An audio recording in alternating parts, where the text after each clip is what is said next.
semuanya, selamat datang kembali di channel saya.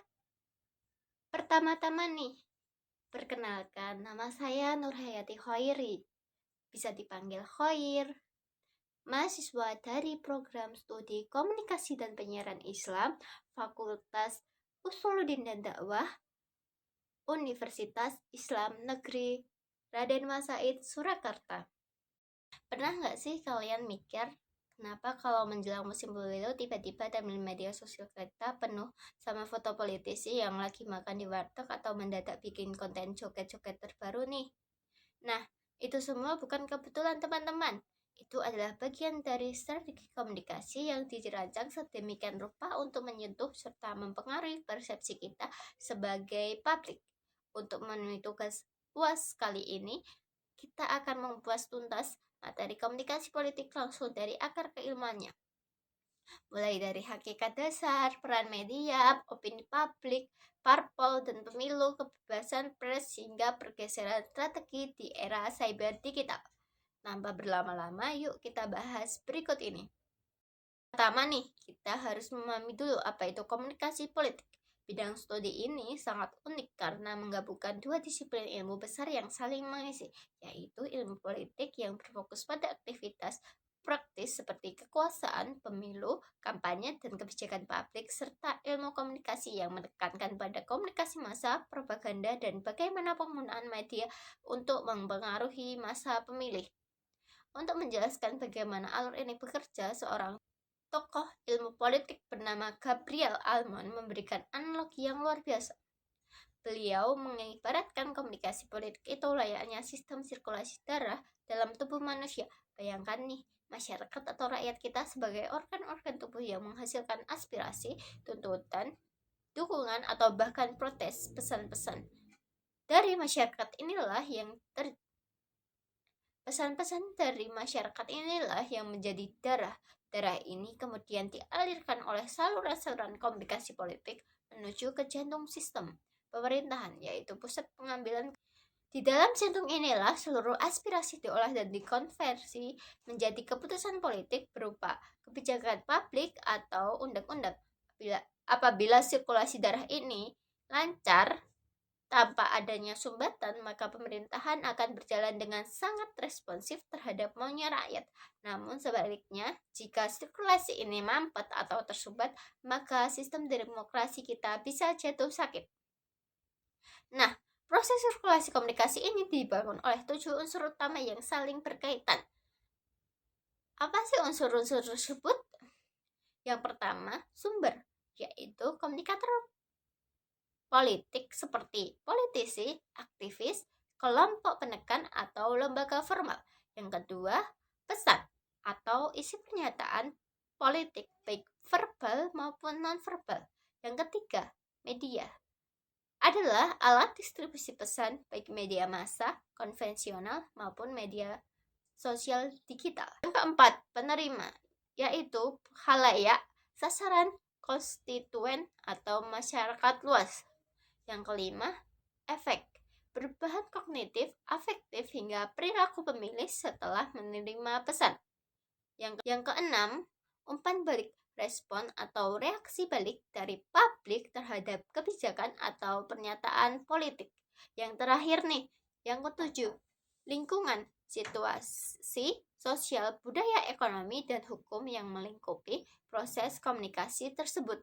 Melalui pemahaman ketujuh unsur ini, kita bisa menganalisis mengapa suatu pesan politik bisa berhasil atau justru gagal di tengah masyarakat. Jawabannya jelas. Di dalamnya ada sistem demokrasi. Pertanyaan berikutnya, di dalam sistem pemerintah seperti apa sih aliran sirkulasi politik ini bisa bergerak secara sehat dan transparan? Esensi dasar dari demokrasi adalah kekuasaan berada di tangan rakyat yang bertumbuh kuat pada representasi, keterwakilan, dan partisipasi aktif publik. Namun, menjalankan sebuah roda pemerintahan dalam sistem demokrasi memiliki dilema yang sangat besar. Pemerintah selalu dihadapkan pada tantangan berat untuk menyeimbangkan 3 pilar nilai, yaitu kebebasan, tatanan, dan persamaan. Bayangkan nih teman-teman, apabila kebebasan diberikan secara mutlak tanpa adanya batas kontrol, maka yang akan lahir di tengah masyarakat adalah kekacauan sosial atau anarki. Sebaliknya, apabila tatanan dan aturan hukum ditegakkan terlalu ekstrim, kaku, dan mengekang, maka yang muncul adalah sistem pemerintahan totalitarianisme, yaitu menindas hak-hak individu warga negara. Oleh karena itu, keseimbangan yang presisi adalah kunci utamanya. Agar keseimbangan tersebut tetap terjaga dan penguasa tidak bertindak sewenang-wenang, demokrasi membutuhkan pilar keempat, yaitu pers yang bebas dan bertanggung jawab. Pers memiliki fungsi krusial sebagai watchdog atau anjing penjaga jalannya pemerintahan. Di Indonesia, kemerdekaan pers ini dijamin secara konstitusional melalui UU Nomor 40 Tahun 1999 tentang pers, yang dengan tegas melarang adanya tindakan penyensoran dan pemberedelan dari pihak penguasa terhadap institusi media. Kendati demikian, kebebasan pers bukan kebebasan tanpa batas moral. Para jurnalis di lapangan wajib tunduk pada kode etik jurnalistik. Pers harus menyajikan berita yang akurat, independen, berimbang, menghormati asas praduga bersalah, serta tidak menyebarkan fitnah atau hoaks. Apabila pers melakukan kesalahan atau kekeliruan dalam pemberitaan, mekanisme penyelesaian sengketa yang diatur dalam regulasi kita tidak boleh menggunakan cara-cara kekerasan atau pemberedelan sepihak. Publik dapat memanfaatkan instrumen hak jawab, hak koreksi, atau melakukan pengaduan resmi kepada lembaga Dewan Pers untuk mediasi sebelum beralih ke ranah hukum. Ini membuktikan bahwa kebebasan pers harus berjalan beriringan dengan tanggung jawab sosial demi mendidik masyarakat.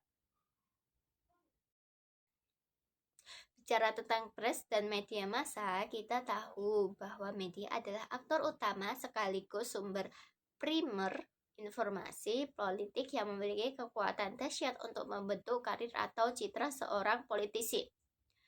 Dalam ilmu komunikasi politik ini, terdapat 6 teori efek media yang menjelaskan bagaimana dinamika pengaruh media massa ini bekerja di tengah khalayak. Pertama, teori jarum suntik.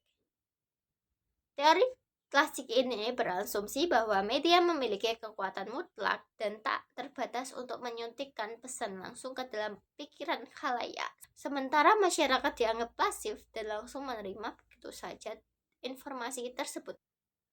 Yang kedua, teori kepala batu. Kebalikan dari jarum suntik, teori ini menegaskan bahwa khalayak itu sebenarnya aktif dan berkepala batu. Mereka memiliki benteng pertahanan psikologi untuk menyeleksi atau menolak informasi yang tidak sesuai dengan keyakinannya. Yang ketiga, teori kegunaan dan kepuasan. Teori ini menitik beratkan pada audiens yang aktif secara sadar mencari, memilih, dan mengonsumsi jenis media tertentu demi memenuhi kebutuhan spesifik mereka, baik untuk informasi maupun hiburan. Keempat, teori lingkar kesunyian menggambarkan fenomena di mana media cenderung menggaungkan opini mayoritas. Akibatnya, kelompok minoritas yang memiliki pandangan berbeda akan memilih diam karena takut dikucilkan atau terisolasi dari lingkungan sosial. Yang kelima, teori penanaman. Berfokus pada media televisi, jika media menayangkan persepsi atau pesan tertentu secara terus-menerus dalam jangka panjang, hal itu dapat menanamkan keyakinan pada khalayak bahwa realitas dunia nyata sama mengerikannya dengan layar kaca yang dikenal dengan fenomena mean world syndrome. Yang keenam atau teori terakhir yaitu teori agenda setting. Teori yang sangat populer ini menyatakan bahwa media mungkin tidak berhasil mendikte kita apa yang harus kita pikirkan. Tapi media sangat berhasil mendikte kita tentang apa yang harus kita pikirkan. Hal itu penting Agenda yang dianggap penting oleh redaksi media akan menjadi agenda penting di mata publik dan pemerintah. Melalui pemetaan teori ini, kita sadar bahwa efek media tidak selalu tunggal, melainkan sangat dinamis, tergantung karakteristik audiensnya. Dampak nyata dari agenda setting media dan proses komunikasi politik adalah terbentuknya pendapat umum atau opini publik. Opini publik sendiri adalah gabungan pandangan, sikap, atau persepsi kolektif masyarakat terhadap suatu isu, kebijakan, atau peristiwa yang menyangkut kepentingan bersama. Dalam sistem demokrasi, opini publik adalah pilar stabilitas kekuasaan yang sangat sensitif. Dukungan rakyat adalah legitimasi utama. Sejarah mencatat banyak sekali pemimpin dunia yang jatuh terhempas dari tahtanya akibat kehilangan legitimasi dan menghadapi hantaman keras dari tekanan pendapat umum publik yang menguat akibat perkembangan teknologi komunikasi. Lalu, bagaimana cara mengukur opini publik yang bergerak dinamis dan labil ini secara ilmiah? Caranya adalah dengan metode polling atau jajak pendapat. Agar hasil polling akurat dan objektif, metodologinya harus menggunakan teknik penarikan sampel ilmiah yang tepat seperti random, systematic, stratific, atau cluster sampling. Salah satu rumus yang paling sering digunakan akademis untuk menentukan ukuran sampel dari sebuah populasi besar adalah rumus Lovin, di mana N kecil adalah ukuran sampel, N besar adalah jumlah populasi, dan E kecil adalah tingkat kesalahan atau margin of error. Namun, kita harus ingat bahwa polling tidak selalu bersifat mutlak benar. Opini publik bisa berubah sewaktu-waktu karena adanya faktor pemilih yang belum menentukan pilihan atau ketidakjujuran responden saat diwawancarai. Selain polling, di dalam momentum pemilu, kita juga mengenal dua metode ilmiah penting dalam mengawal suara rakyat, yaitu hitung cepat yang mencatat hasil perhitungan suara real dari TPS sampel yang dipilih secara acak untuk memprediksi hasil pemilu secara cepat sekaligus mendeteksi kecurangan, serta exit poll, yaitu metode pengumpulan data dengan mewawancarai pemilih yang baru saja keluar dari bilik suara guna mengetahui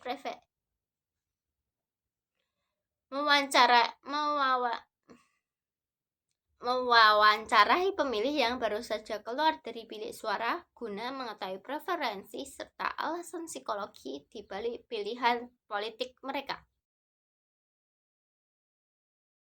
Sekarang kita beralih ke aktor kelembagaan utama, yaitu partai politik.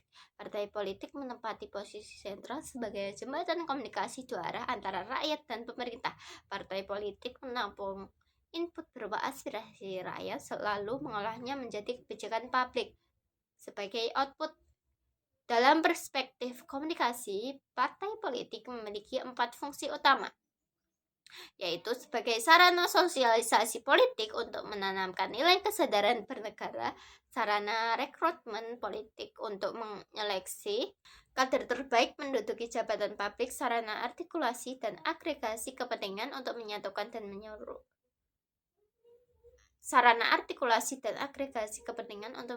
dan menyuarakan kebutuhan rakyat, serta sebagai pengatur konflik di tengah benturan kepentingan masyarakat. Ketika pemilu tiba, pasar politik pun terbentuk. Pemilu diibaratkan sebagai pasar tempat partai politik atau kandidat bertindak sebagai penjual, sedangkan program kerja atau visi misi sebagai produknya, dan rakyat bertindak sebagai pembeli. Disinilah konsep political marketing dengan formula bauran pemasaran atau 4P diterapkan. 4P yang diterapkan yaitu, apa aja sih 4P itu? Yang pertama, produk atau produk yang berupa karakteristik kandidat, rekam jejak, visi misi dan program kerja yang ditawarkan. Yang kedua, price, harga, bukan uang melainkan pengorbanan pemilih berupa waktu, tenaga, serta pemberian hak suara mereka di bilik pemilu. Yang ketiga, promosi, yaitu upaya penyampaian pesan melalui periklanan media, retorika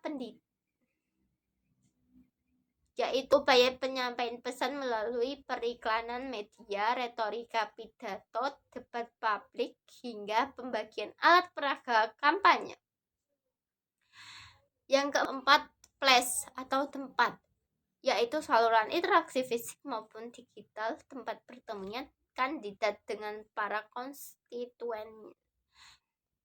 Namun, pemasaran politik yang efektif wajib berfokus pada pemasaran relasional jangka panjang untuk membangun kepercayaan yang berkelanjutan, bukan sekedar promosi transaksional jangka pendek yang memicu patologi politik seperti money politik atau korupsi politik yang merusak sendi-sendi demokrasi. Oke, kita sampai ke materi terakhir yang sangat krusial adalah pergeseran paradigma komunikasi politik di era media baru atau digital. Saat ini komunikasi politik telah bertransformasi drastis dari era awal yang mengandalkan pidato langsung atau pamflet fisik melewati era masa yang didominasi satu arah oleh radio dan televisi hingga kini tiba di era digital berbasis internet dan media sosial. Penetrasi internet yang luar biasa mengubah komunikasi politik yang dulunya bersifat searah kaku dan elitis menjadi dialog interaktif dua arah yang sangat cepat, real time, dan melampaui sekat-sekat geografi tanpa penapis informasi tradisional. Para politisi masa kini berlomba-lomba menggunakan media sosial untuk melakukan personalisasi politik, menampilkan momen santai di balik layar demi membangun citra yang lebih manusiawi, otentik, dan ramah agar disukai pemilih muda seperti Gen Z dan milenial.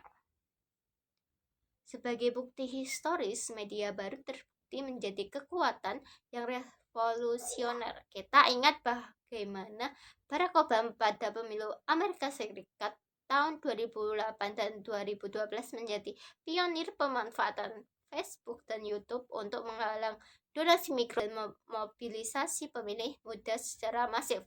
Kita juga melihat peristiwa The Arab Spring pada tahun 2011 di Timur Tengah, di mana platform media sosial seperti X dan Facebook bertindak sebagai alat perlawanan digital yang mampu menggerakkan massa dalam jumlah masif untuk meruntuhkan monopoli informasi dari rezim pemerintah yang otoriter.